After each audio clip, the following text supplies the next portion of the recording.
Welcome to A Love Ignites Peace Book Club podcast.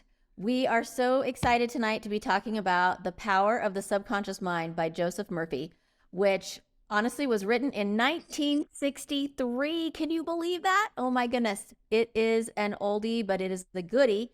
And the information from this book, in my opinion, is just as current and relevant now as it was when he wrote that book in 1963. So welcome everybody. And I am so excited to be here with you all. Let's do a little bit of a check-in. I'm going to say, first of all, we're missing Annabeth, and Annabeth's taking a little bit of a hiatus. It's just too much for her right now to juggle all these different balls. So we're going to miss Annabeth, but we have you lovely ladies, and we can't wait to check in with you. So what's happened? What's going on? Have you recommended to your partners to read The 8 Rules of Love? I have. Actually, I've recommended it. And just 2 nights ago, someone actually physically, right in the moment, ordered it on Amazon. Wow. Is this the stare guy at the gym? Yeah, I'm dying. No, it wasn't at the gym. But I am trying to suck them into my world. I love that. I know. I loved it. So I'm really happy we read it. Oddly enough, I just recommended it to somebody about 30 minutes ago. Anybody and everybody, I think at this point, I've bought this book 4 additional times outside of the original. I also went in to buy the Audible version of this book and was trying to figure out why I had the Audible version of the Jay Shetty book, and discovered that my husband bought the book because he listened to our podcast. Uh-oh. Then you got to hear that you had told the therapist to recommend it. How did that go? I think he's really interested just because it's made such an impact on me in so many aspects. Yeah. And I'm really just trying to kind of live by it. I really think he's just like, okay, you're being weird. Why are you being so weird? Opposed to saying that. Anybody and everybody, like work people, friends, my significant other, best book in the world, in my opinion, right now. So I was going to add, I have recommended it to Martin. It is still sitting on his nightstand. He'll read it eventually. I'm going to make him. But I thought this was cute. I feel like I've had one of these every podcast where ever since we talked about the book where coincidences are always readily available and these messages are available when you're open-minded to them. And I've been so open-minded to them, especially since reading that book. And Martin texted me, read these out loud every morning. I've been doing this, and this list will help to remind your subconscious mind. And I was like, what? We've never, ever talked about the subconscious mind together. And he just gave me a list of, I am smart, I'm strong, I'm successful, I'm grateful for my loving family and friends. And I was just like, what?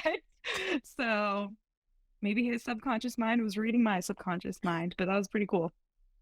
That's a really cool coincidence. What I found that works for me the most effective way when somebody will, like the other night, I was at a little gathering of some girls. I've been at a few things, and somebody will ask me, oh God, I'm having an issue or a this or that.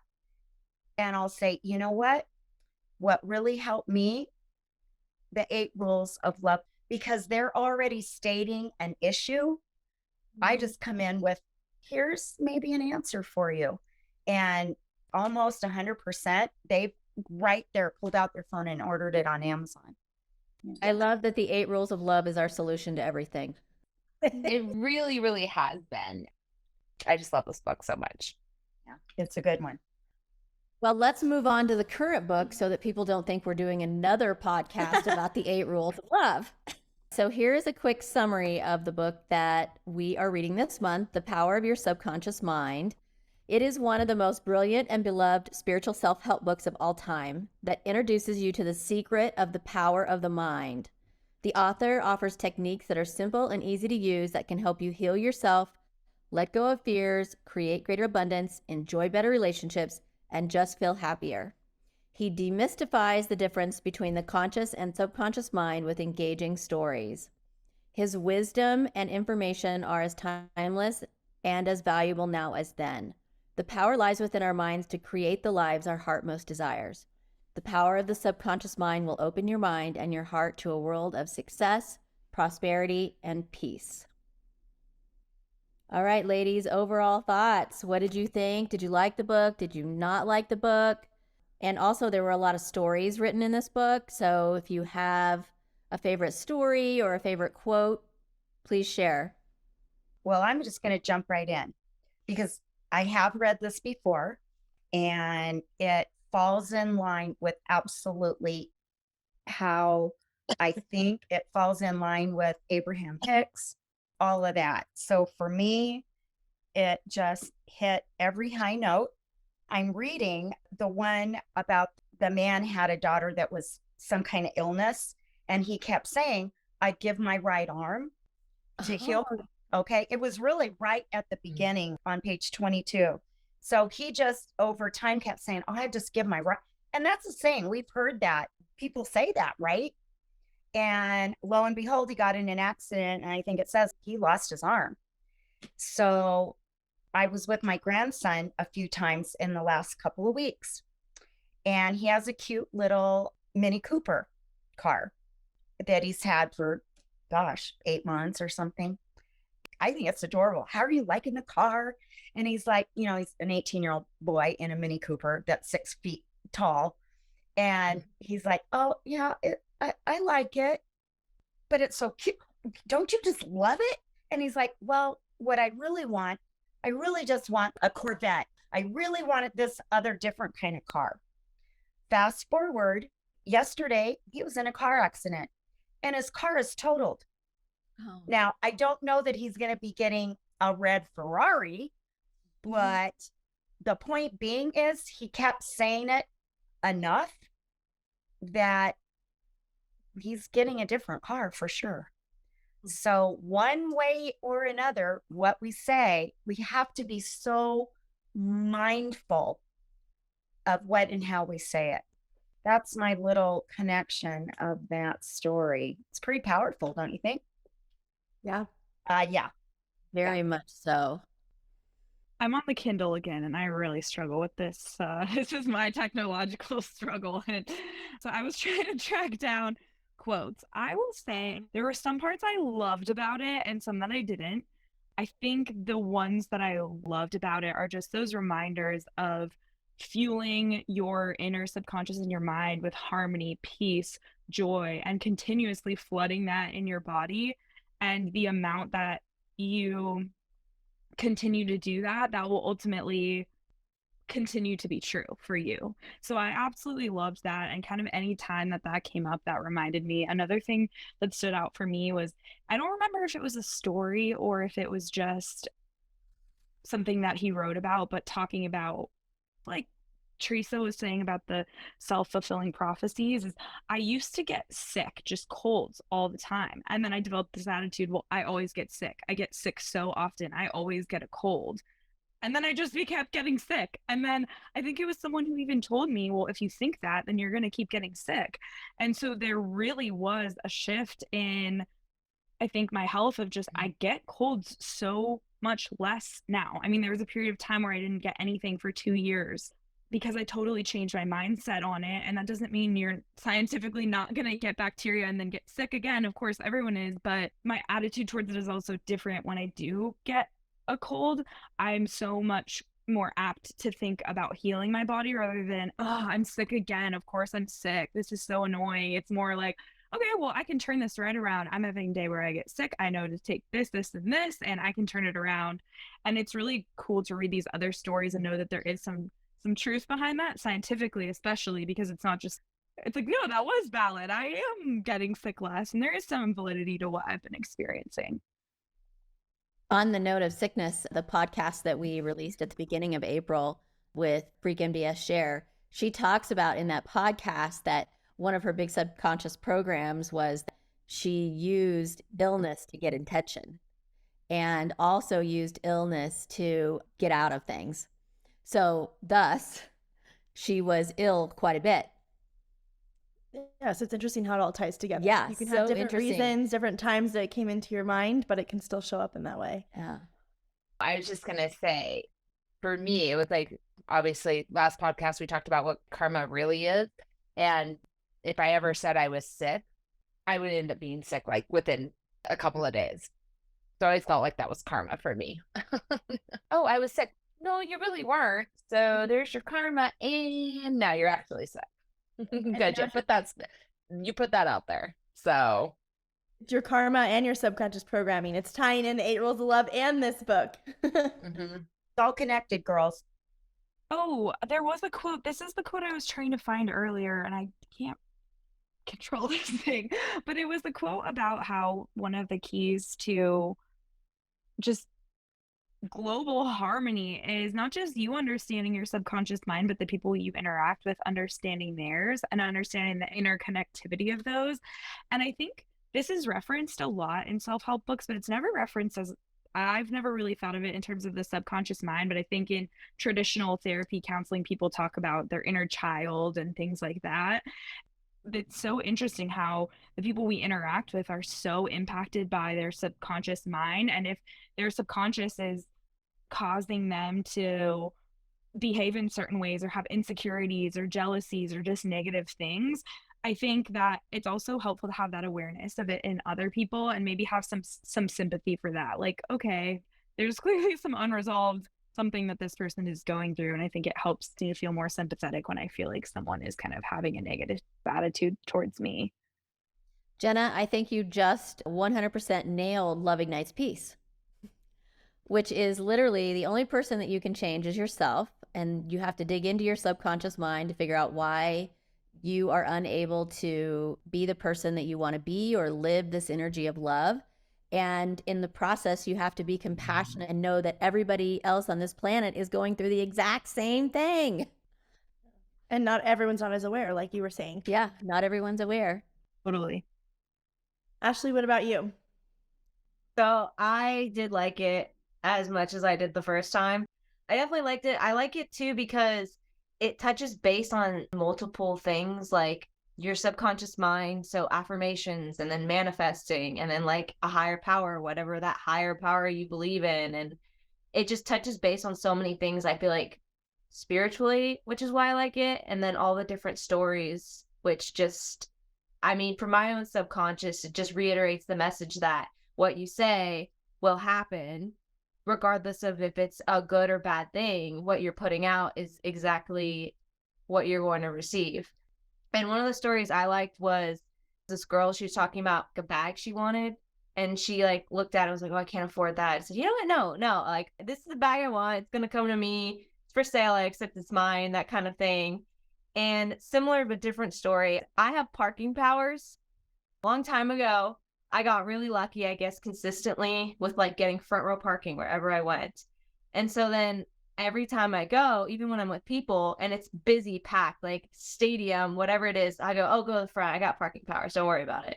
People will laugh and like, okay. And I'm like, no, seriously. Every single time without failure, front row parking. Every single time we go. Love that. My mother-in-law always says, Hail Mary, full of grace, help me find the perfect parking place. And I use that all the time. Wait, what is it with grandmothers and the parking prayer? Because my grandmother and my great-grandmother did the same exact thing. They had a parking prayer and like a saint they would pray to or something. It works though. That's hilarious. Well, I'm going to challenge you girls to kick it up from a parking spot. Yeah. And really, my thing is now, because the parking spots are a given for decades, right? Like we got that in the bag. Old news. I have for years been saying, and it's true. One day I looked at my money and I'm like, I think my money's having babies. There's more here than there was. So now I just say, my money is just making more money babies. Honestly, I don't care where it comes from, but it's coming. So you already got the parking spot. Amp it up a little bit. Okay, Shalini, tell us what you grew up with. Well, our consciousness around money was money grows on trees. It's just this idea like money grows on trees. There's always enough. Now, sometimes Paigey wishes she wouldn't have taught us that because sometimes we put it back at her where we say, Mom, but money grows on trees. Amen to that. In fact, we just had that conversation about an hour ago. We did. It's all, consciousness. And I think that the fact of the matter is talking about even placebo effect or whatever, it doesn't matter if you really believe that. I mean, he talks about in the book that you have to get your energy behind that. And yes, ideally you have your conscious and your subconscious mind. But wouldn't you rather hold the space? Wouldn't you rather set the energy of money grows on trees? I have money babies. Wouldn't you rather hold the space around money versus that energy around scarcity? And so I think that goes with a lot of the things that he was saying, just this idea of holding that space for what you really want versus letting those limiting fears come into play. And money is a really interesting one because for a lot of people, there are a lot of reasons to have more of a scarcity mindset or different conditioning growing up. It takes intention to shift it, but I can definitely tell you that money mindset has followed both my brother and I through a lot of our evolution. I have to share this quick story because Ashley, I think it's so funny you mentioned the bag example. In past podcasts, we talked about manifestation and those little magical signs and things showing up, especially the Celestine prophecy. Well, I really wanted, and Jenna might even know the story. I know exactly where you're going. Birthday. No, it was a graduation. I don't know. I know exactly where it's going. So my sophomore year of college, I decided I really, really, really wanted a Louis Vuitton. And a lot of my friends, a lot of people at my school had Louis Vuittons. And so I asked for my birthday and for Christmas and for my next birthday and for Christmas and for my next birthday. And even though money does grow on trees, I opted not to harvest that tree for a Louis Vuitton bag for my daughter. And what's really funny about this is I actually also recall this story. I had a feeling you would, Darian. She was like, well, I want you to work for this. And someday when you have the money to do that, you'll feel really good about buying it and da da da. But I am kind of like a dog with a bone. And she also taught me, you don't ASK, you don't GET. And so I just kept putting it out to the universe. I'm going to get this Louis Vuitton bag. Well, for my college graduation, my aunt and uncle surprised me with the exact Louis Vuitton bag that I had been manifesting and holding space for literally 3 years. And it was such a generous gift and totally out of nowhere. Like I would have never in a million years predicted they would have done that. But it just kind of cracked me up to your bag story, Ashley, that I just really held the space for it. Like I really had it in my subconscious mind. I could see myself holding it. I could see myself traveling with it. And I got the bag. And that was a note that I made reading this book is what's so cool about the gift of what he talks about is you don't have to know how it's going to happen. You just have to hold space for what will be. And then let the magic of the universe fill in the blanks. And so did I ever think that I would ask my aunt and uncle or my aunt and uncle would get me a Louis Vuitton bag? Oh, heck no, tech no. But did I ultimately get the bag I wanted? Yes. But about the book in of itself, I actually was looking here at some of my notes. I truly, really did enjoy this book. Probably one of my favorites that we read because I resonate so deeply with all of the messages that were being shared. And we just came off of, March is for mindfulness. And so we spent a lot of time in March focusing on how our mindset can change our reality. And we didn't look at it from the subconscious level. We looked at it from more of the conscious level of making those choices. And I had some significant shifts that have happened this past month from just changing my mindset. And some of the Jay Shetty 8 Rules of Love things applied in that as well. But because I just told a long story about my Louis Vuitton bag, I'll breeze past those and get to kind of my highlights in some of these, which one of my main takeaways was just this idea of choice. And I think this book was very empowering. I will say on the flip side, one place where I felt it fell a little short was it simplified some things where I was like, okay, now you're just making that sound so easy. Like he said, think about the blood on your arm. And then he all of a sudden started bleeding. I'm like, okay. Not to say that I don't believe that, but I could see from a reader's perspective, if this isn't something that you've spent a lot of years getting to, how you might be like, okay, dude, like that's a pretty big leap. So kind of putting that as a caution. But my favorite thing from the book, my quote was, you are building your mental home all the time, and your thought and mental imagery represent your blueprint. Hour by hour, moment by moment, you can build radiant health, success, and happiness by the thoughts you think, the ideas which you harbor, the beliefs that you accept, and the scenes that you rehearse in the hidden studio of your mind. This stately mansion, upon the construction of which you are perpetually engaged, is your personality, your identity in this plane, your whole life story on this earth. We have this choice. We get to truly make this beautiful empire of our lives, and it's super empowering. And they even talked about how literally your whole body turns over in 11 months. There's one little thing that I'll just, like a little addendum, Ashlyn, to what you said. I would add in our mantras or what you think, when it is in the highest and greatest good. Because sometimes what you're wanting to manifest today, it might not be in the best and highest good for so many around you or what's happening, but maybe 6 months down the road or 2 days from now or 2 years is the highest good of when that will happen. That's kind of something I've learned. I love that. I love Yeah. that. I am really glad you said that, and I'm really glad that you're bringing that to my conscious awareness again, because it's something I totally believe, and I, reading the book, didn't think about as much. So yes, absolutely, when it's for the highest and best good for it to occur as well. Take the example of my grandson, the story. And I did kind of try to correct him, if he would have said, I really want a car, and he clarified it a little differently and had appreciation more for what he had now, I really believe everything would be in a different alignment. And he probably wouldn't necessarily have had an accident in order to get a different car. Maybe when it's in the highest good. So that's where our conversations kind of go. Be careful what you say, son. It's more, be careful how you say it. I want to add 2 quick points to that. And one is, I think that there's also this importance of the feeling that's put behind it. So sometimes I've gotten in my head where I'm like, oh crap, did I just say that? Or did I just think that? Like, did I just manifest something horrible? It's like, okay, nope, you can neutralize that. Let's think, 5 positive thoughts really quickly, but let's also put the energy behind what you want to put the energy behind versus you might have had the one bad thought. And then the other thing I'm very conscious of is not putting things in the not kind of sense. Like, I don't want to get sick. Well, that doesn't support what you really want. What supports what you really want is, I want to be healthy. I want to remain healthy. I hope that I stay healthy. I am healthy. For those listening, really becoming more aware of when you're putting things in the negative versus the positive, because it does impact the subconscious mind differently. Energy goes where attention flows. Right. The subconscious, it doesn't know the difference. If you say, I don't want to get sick, it only knows sick. You don't even want to use that word. It's, my body naturally knows how to heal itself. It functions beautifully and magnificently and strong every day. There's no weakness. That's not even in the realm of self-talk.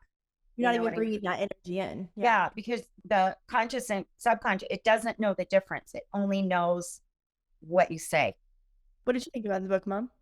I really liked it. I enjoyed it a lot. And I felt like, honestly, I was reading some stuff from my childhood at times, because my parents always subscribed to Guidepost magazine, and they had, my grandparents read Norman Vincent Peale. I don't know if any of those names mean anything to anyone, but it reminded me a lot of that. And I just really loved the content, and I loved the tone of the book.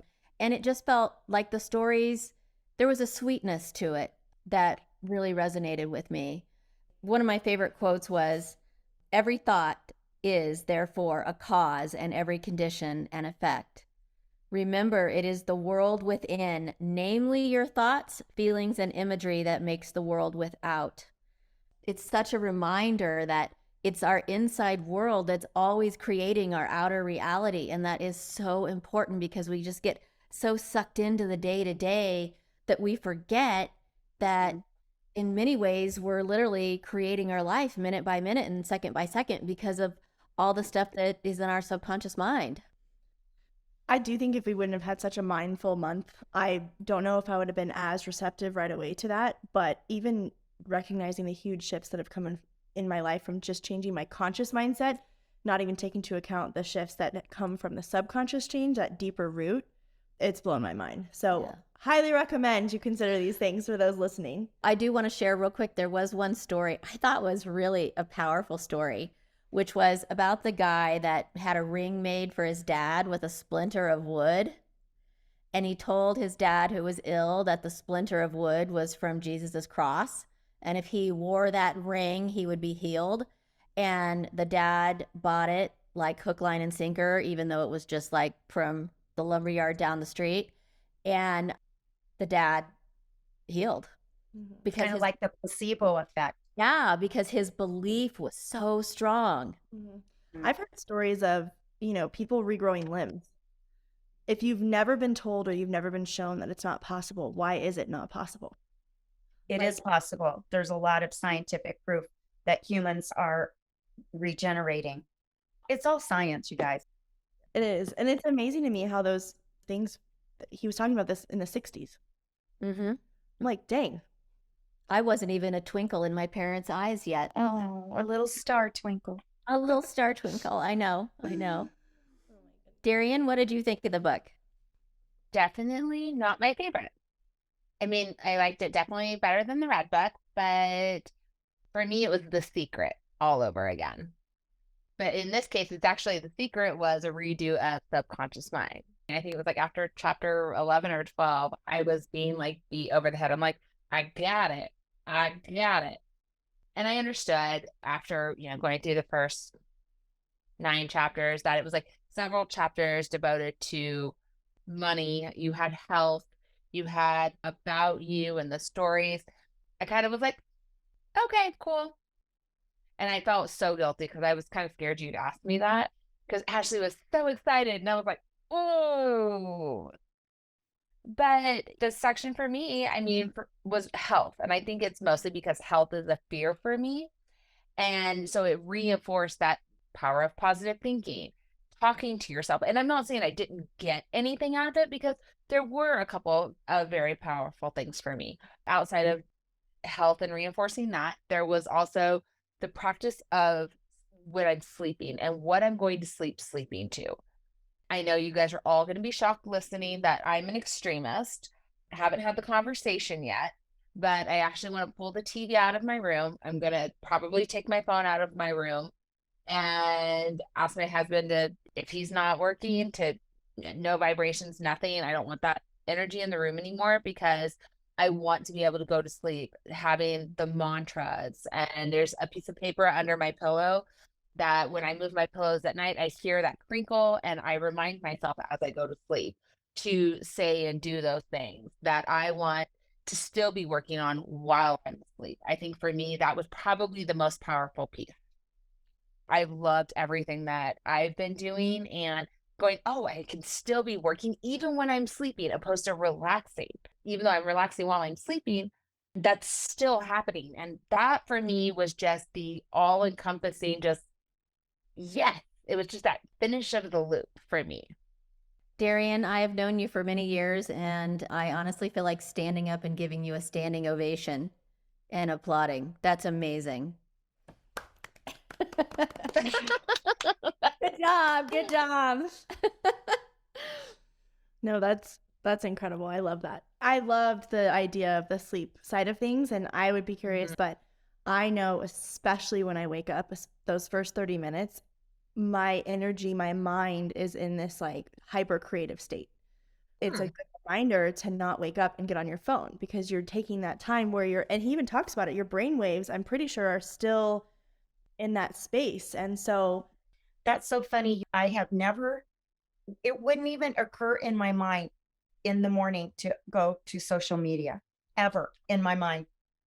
Are you kidding? That's the generation That's right why, there. yeah, I was like, that's why our generation is That's the difference. Yeah. degrading by the Yeah. second. We are Yeah. not good news Like for it's us. the first thing I do, like I make my bed, I brush my teeth, and I put on while I'm getting ready, Abraham Hicks or Joe, whatever is going on.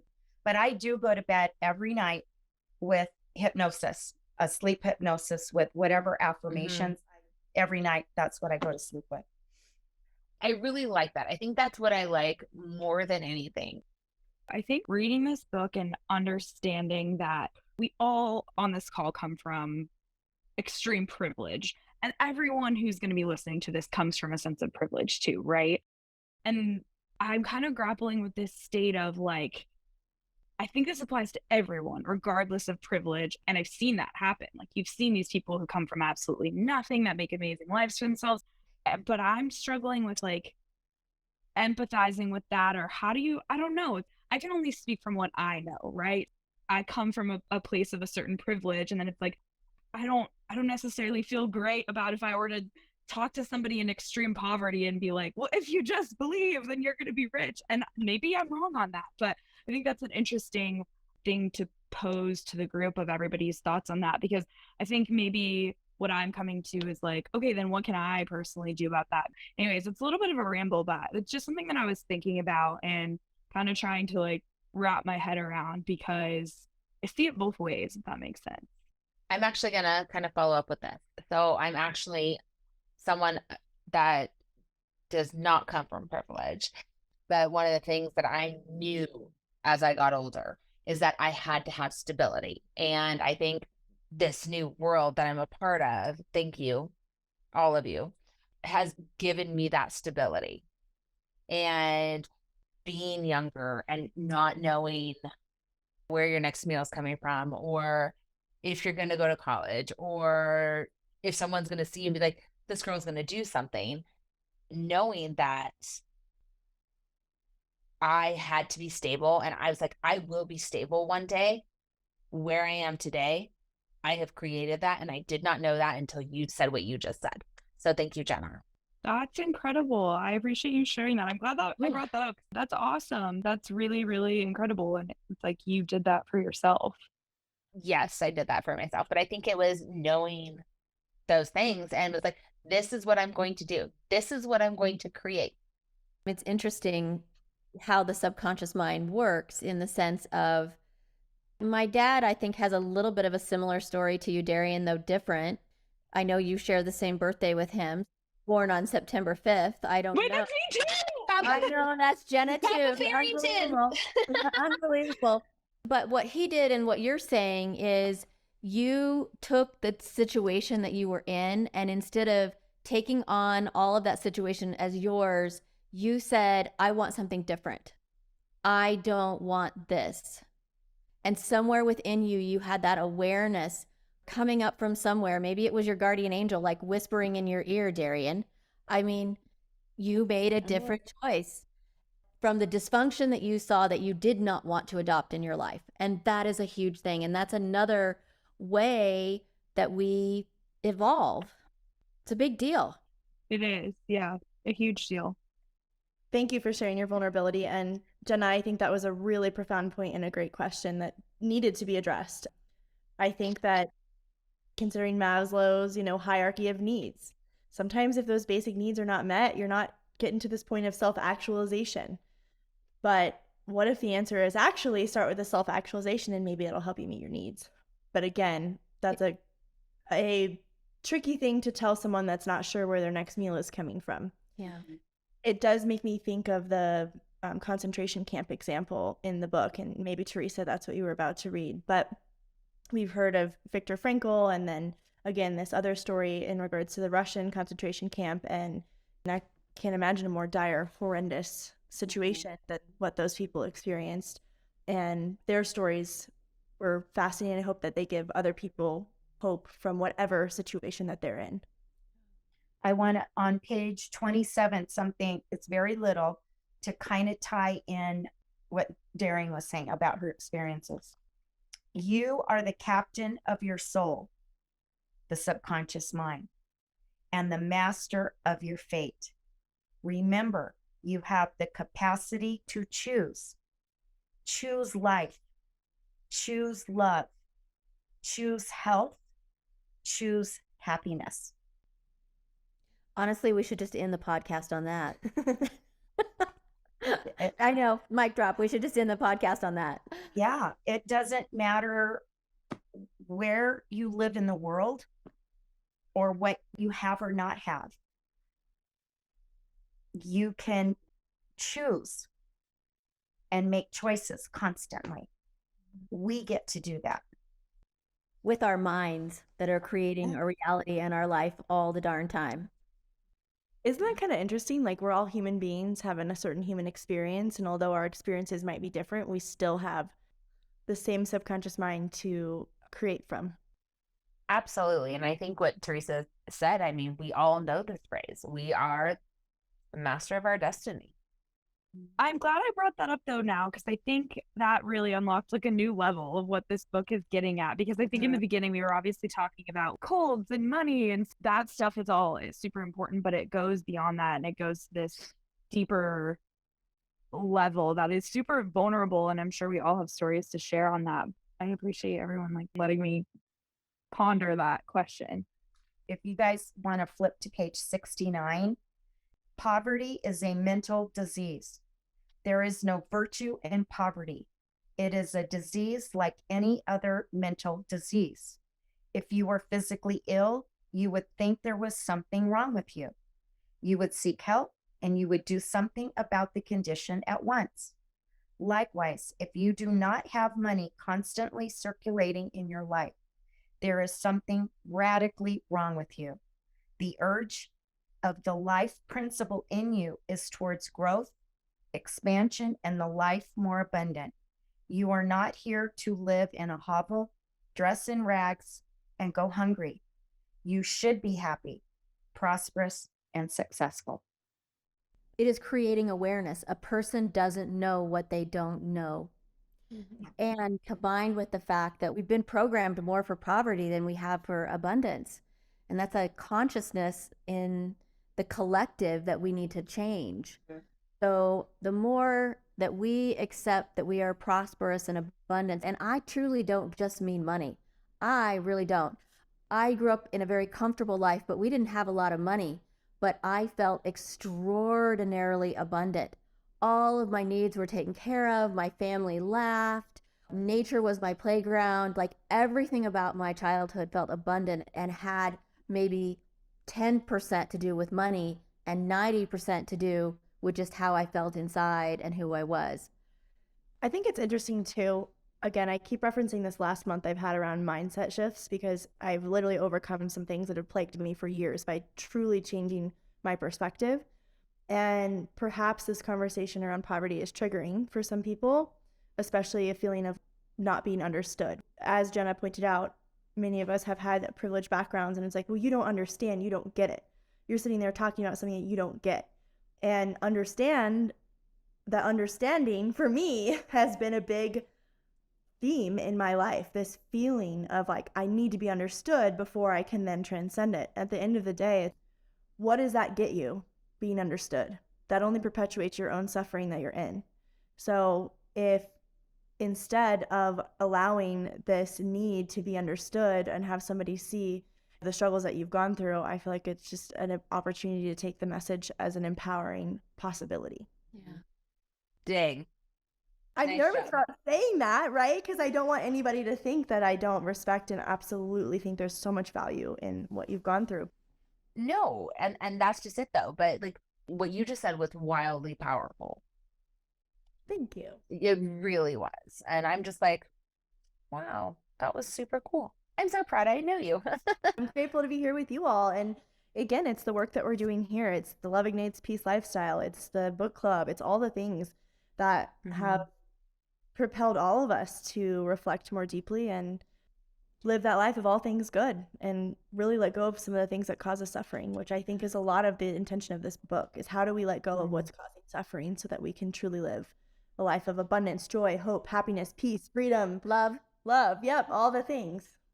There's another quote that says, "We injure ourselves by the negative ideas which we entertain. How often have you wounded yourself by getting angry, fearful, jealous, or vengeful? These are the poisons that enter your subconscious mind. You were not born with these negative attitudes." And I think that that's a thing, kind of again, shifting away from like, yeah, as we progress through life, we don't have control over every circumstance. Sure, there's a level of like manifesting the circumstances around us and magnetizing good things, but sometimes shit just happens, for lack of a better term. But it is in that response of like, okay, what am I going to glean from this? Like, am I just going to sit in this and be a woe is me? Or am I going to be like, what can I learn from this? What can I take away from this? How can I take this hurt and not project that hurt onto other people and actually use it to be a more sensitive, empathetic, what have you kind of person? So that kind of stood out to me with everything we were just speaking about. And I think that's the Shamkaras. Did I say that right? But isn't that like the impressions in which we change our karmas based on those impressions? All these books are just so interrelated and so powerful. And you're going to take something out of each one of these books.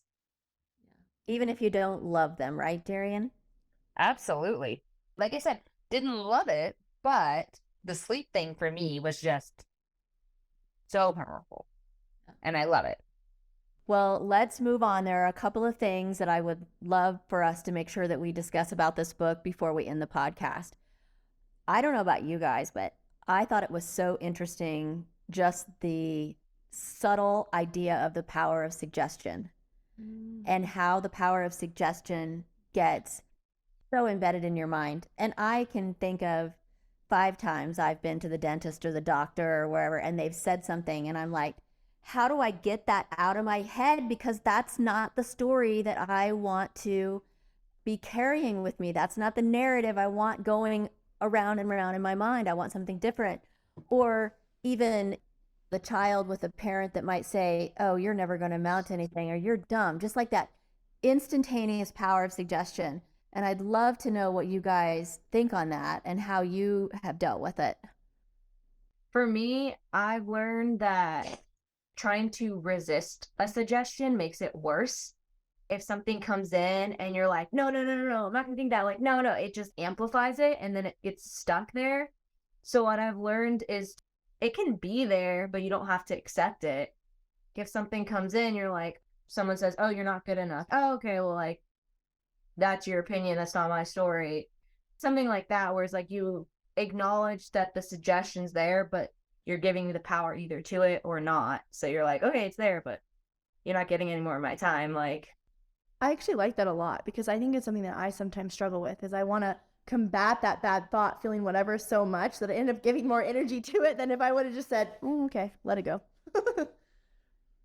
The biggest example, and sometimes there isn't anything really physically you can do with a situation with those suggestions, but my middle son, him and his wife have, of course, my grandson, and he's 1, 2, toddling 3, 4, 5, and they would say, oh gosh, he's just a little monster. He's just a little monster, because he's hyper and really smart and doing all these things.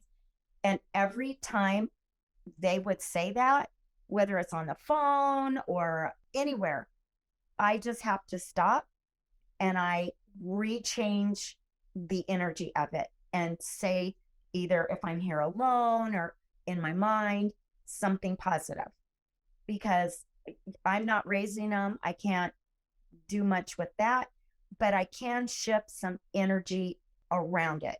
Sometimes that's all we can do. Our tendency is to become what people tell us we are. Absolutely. A workplace, sometimes you can't say things, but you can stop and shift and change the energy. And even in your mind, you can feel the intent and shift it differently. That's what I do. I think that's one of the most amazing things you can do in this human experience. I know Ashlyn and I, we have long heart to hearts with each other. And I feel like I want to say she taught me this, but I serve it right back to her all the time about a narrative shift. So whenever one of us is going through something hard, obviously it's okay to, sit in that and process it. But I think then turning it into a different story, because sometimes we spin things into a story that aren't even there. It's like, this person did this and I think they did this because of X, Y, and Z, and now this is going to happen. Then it's like, no, we got to reel it in, and maybe this happened because of another reason. Like, and I think the power of suggestion, sometimes we get this suggestion and then our mind runs with it, and then we keep suggesting other things to ourselves and we get down this negative spiral. And I have to do this all the time with my own brain. It's like, no, rein it back in. We're going to tell a different story. This person doesn't dislike me because I'm this, that, and the other. This person has their own things that they're dealing with, that they're projecting. And we're going to take this and we're going to go down this new narrative. The same thing has happened, but my mindset has completely shifted on the way I'm looking at it. And it changes the whole experience. I'm literally laughing because I called Jenna and spent an hour on the phone with her on Friday night, and she was really helping me with the mindset shift. She was like, I just don't think that that's the situation. I don't know. Da, da, da, da. But it's exactly what you just talked about. But you do the same thing to me, and it's having people in your life who have a good understanding of that helps. Because I want to say, Ashlyn, you were the one who even taught me this from the very beginning. So now it's cool that I've used that as a tool in my life so much. Iron sharpens iron. We all come the byproduct of our 5 closest people, and I love doing that here. We help each other be better, and I hope that everyone listening feels that we're their friend there too, that wants to help sharpen their iron to that magnificence. So just before that, I want to just comment that auto-suggestion is something I highlighted, and although we're talking about the power of other people saying things that directly imprint, I really like this, how auto-suggestion banishes fear. And just the idea that if someone else can speak that into you, you can speak that into you. You can speak what you want into you. Exactly. Like if someone has the power to say that to you and it leaves that big imprint, you too have that power in a positive way. Well, I am going to put in a little bit of a shameless plug for Loving Night's Peace. And so we had a shameless plug last time for Burbo Chic. Go check them out. But honestly, one of the ways that I now, because I do subconscious transformation work, I do it all the time for myself, that when someone says something to me like that, I just immediately drop in and delete it from my subconscious mind in an instant. And I am so grateful for that because it's like gone. I don't even think about it. Bye, bye, bye. Yeah. And to your shameless plug, we are talking about so many things in this book that are ways that you can start to overcome these subconscious programs. But within Love Ignites Peace, we have what you were talking about, subconscious transformation work. Easy, powerful. And it's an incredible, incredible way in which we have found you can overcome deeply rooted subconscious beliefs like lightning fast. And it's, obviously something you have to book a session to do. But when you've identified some of those areas you want to work on, it's kind of nice to not have to fight against it. For the resistance is just gone. Mm-hmm. Instead of me spending 3 or 4 weeks reprogramming, which is still a beautiful thing to be doing, what if I did this session and could do it much quicker? And this is something that so many people have tried to facilitate, is overcoming these subconscious programs, because we know what a big role it plays in our lives and the world, as he talks about. Something that I do, we're kind of talking about a little bit of the sub-transformation work. And something that I do is I get really in my head. I revisit my dates and I'm like, oh my gosh, did I say this incorrectly? Did I do this incorrectly? Like, I am so hard on myself. I will walk out of a business meeting. I'm like, oh, dang, I should have asked this, or I should have said that, or, oh, did I offend that person? Like, I get really into my head. So what I started doing recently, and I would probably say this is maybe about 10 days ago, I started this because I'm like, what am I doing? Why? And what happens is it doesn't just sit in my head. It sits in my heart. It sits in my soul, and continue to revisit these things. And what I've started doing is I actually have a notebook, because I also do the sub-transformation work. I actually start writing it down. I'm like, why am I doing this? So then I'll kind of think about it a little bit. I'm like, okay, why am I in my head? Because I want to be accepted. I want to be respected. I want this, or I want that. And this isn't just in business meeting. This is in friendships, or when I go out for vendor meetings for my husband's work. I'm like, oh, ooh, was that dirty joke too much? Am I embarrassing my husband? Am I doing these things? And what I do is I kind of write it down. And then what I'll do is I'll kind of go back to the top of that list that day. And then I'm like, why am I asking this question? Then that, of course, takes me to the bottom of the list, and I end up with another set of questions.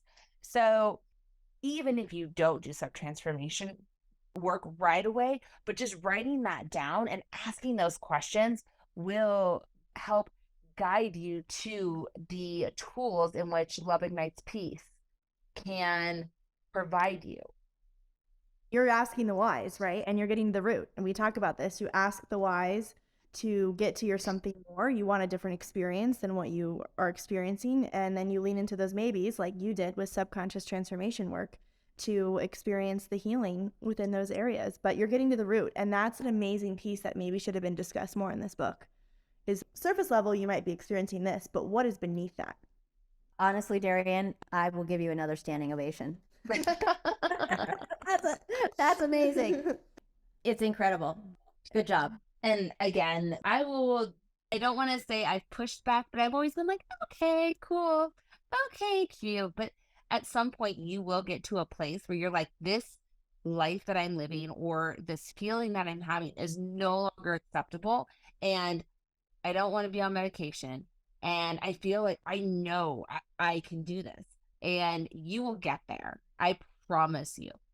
For somebody who was like, not totally like me, but was kind of like that, mostly out of fear, I promise. And there's not many things I promise. And this is one of them. Read and learn.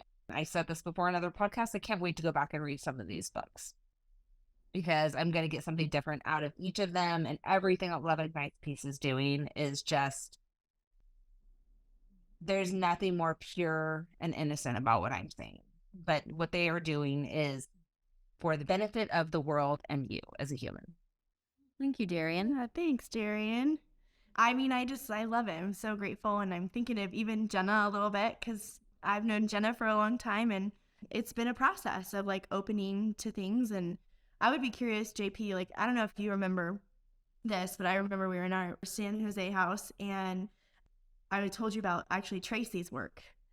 And you looked at me and you were like, I'm really glad that works for you. But like, I think that's a crap. And because of our closeness and our friendship, that wasn't offensive. There was no, it was a safe, happy, loving exchange. It was just kind of a funny thing. And, you know, here you are today on the Love Ignites Peace podcast, leading into these maybes, not necessarily trying all the things yet, but dipping your toe. And you've always been into self-growth. So that's not to say that you were already in that realm. But my question, I guess, for you is why do you feel like you felt resistance at first to some of these things? Oh man, I'm getting put on the spot again. That's a good question. It's funny. I didn't even think about that because I remember exactly when Ashlyn told me that. I was like, I'm really happy for you, but that sounds a lot out there. And I totally don't feel that way about it anymore. I think it was just at that time in particular, I think it was so new. Not the idea of self-growth or like transformation. That's not new to me. Like I've grown up around that. But just some of the specific, I guess we'll call them modalities, I was like, okay. But now, like hearing everyone's stories about them, I'm definitely more open-minded. Don't knock it till you try it. Kind of vibe.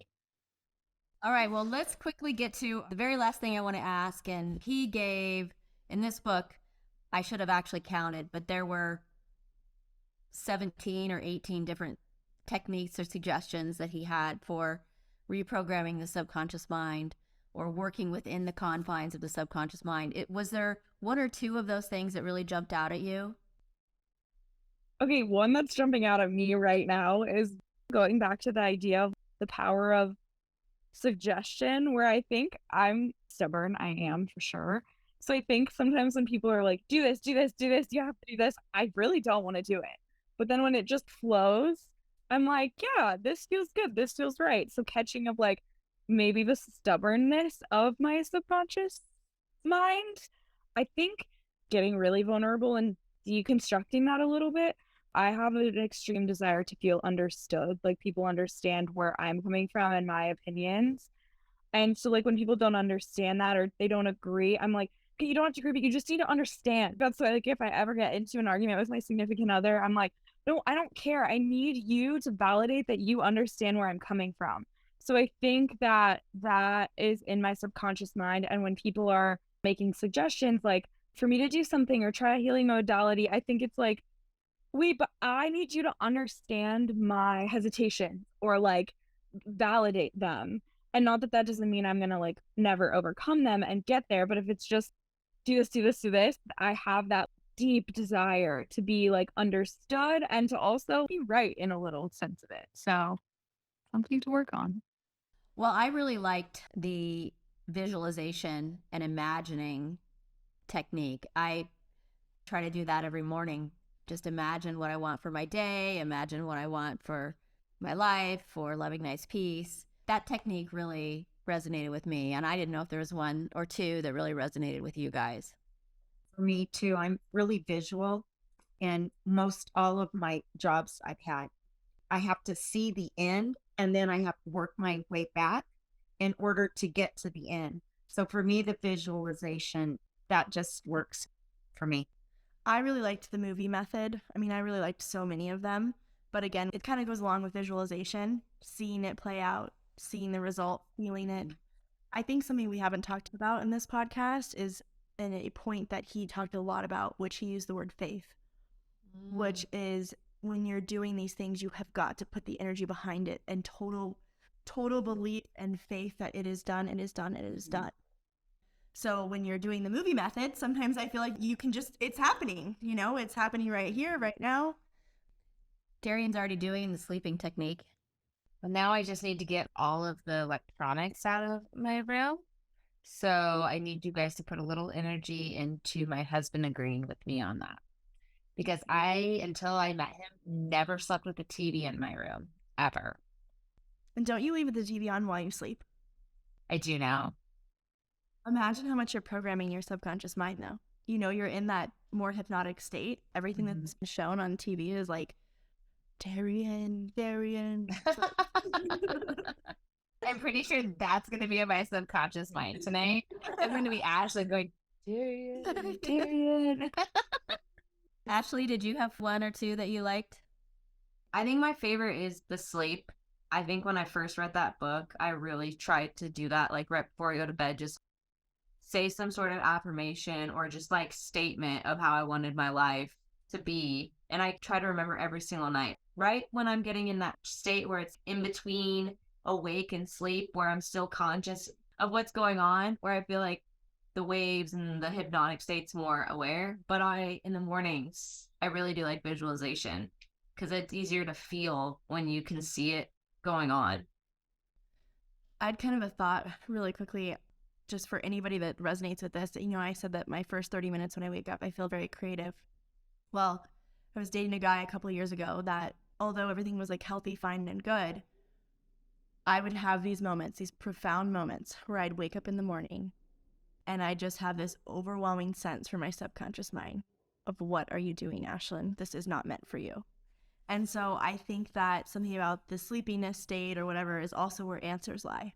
So it might be where we create, but it's also a moment to be like, what am I feeling about the truths that are coming to my mind? And there really was a story in there about a guy remembered in his sleep or something like that. That is how I use sleep. I don't generally give myself affirmations or anything before I go to sleep, but what I do every night before I go to sleep is like, okay, I am working on chapter 7, subconscious mind, angels and guides. While I'm sleeping, I need you to download what I need to write the next day, or I'm working on this problem. I need to understand why. I need solutions to this problem. So that's how I use the sleeping technique, like every single night, because I'm working on something all the time. It seems like. Imagine the productivity you get, and you can use all of the hours in the day. I know. Isn't it great? Isn't it great? Towards the back of the book, I don't know what page it is. It's really towards the back. There's a whole section on it. And when they recap it, the subconscious mind can solve all problems. It's true facts. All right. How did you rate this book? Teresa, you're up first. Can you see my book? It's had a A good 5. time. I love it. I highly recommend it. Keep it in your toolbox. It's a great book. 5 from Teresa. Darian? I'm going to give it a 3. Hers is way cuter and way more colorful than mine. But yeah, I'm going to stick with a 3 on it. You know, again, I got some great techniques out of it. My scale's really going to be about, will I get something tattooed on my body based on it? It's like my 5. But am I changing something in my life for it? It's going to be a 3. Do I like it at all? And would I just assume use it as fire starter? Then that's my 1. So I'm going to give it a good 3. All right. Well, now we understand Darian's scale. I love it. I really think it's a good scale. All right, Jenna, explain your scale to The us. 1 is aggressive. Thrown. If you want to throw it in the fire, it's a 1. I haven't had any of those yet.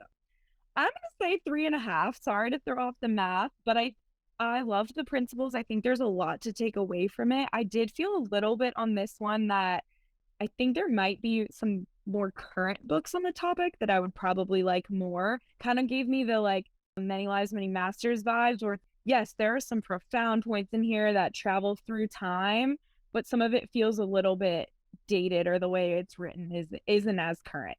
I have I to know give what it a that- little above a 3 because it is above average for sure. Above the middle of the I road. know what that next current book's going to be for you on this topic, and it's the one that I'm writing. So sometime in 2024, you can get current with the subconscious mind. Nice. I'm excited. Another shameless plug. What is going on with me today? Ashley, what about you? I'm giving it a 5. Woo! Yeah. Mom, what about you? I'm going to give it a 5 as well. I think it's a powerful, wonderful book. You're going to feel better when you get done reading it. I'm feeling so conflicted. I pretty set on my rating. It's actually funny as I read these now, I literally go like, at a certain part of the book, I was like, oh, this is going to be a 2. And then another part, I was like, oh, this is going to be a 5. So I think I'm going to land on 4. And I also have never highlighted so much in a book in my life. So that brings our average to 4.25. Oh, that's pretty good. That's a good one. It's definitely one I'd recommend to people. Not like as out of as much enjoyment as 8 Rules of Love, but out of like complete necessity and as a guidebook for your life. I would agree with that. Okay, so next month's book is Ashlyn Actually Picked It. And Woo! Birthday month book. Let's get it. it is also Ashley's birthday month. Our book for next month is going to be Angels in My Hair by Lorna Byrne. I just finished this book the other day, and this is the second time I've read it, and I so enjoyed this book. And I'm going to tell you, I asked Tracy if she could find out the name of my guardian angel, and she did. So more on that for next podcast. It is such an easy read. It's such a sweet book. It is one of my favorite books that have brought me so much peace and comfort and joy in my life. And I hope it will for each of you on this book club podcast, and also everybody that reads along and is listening.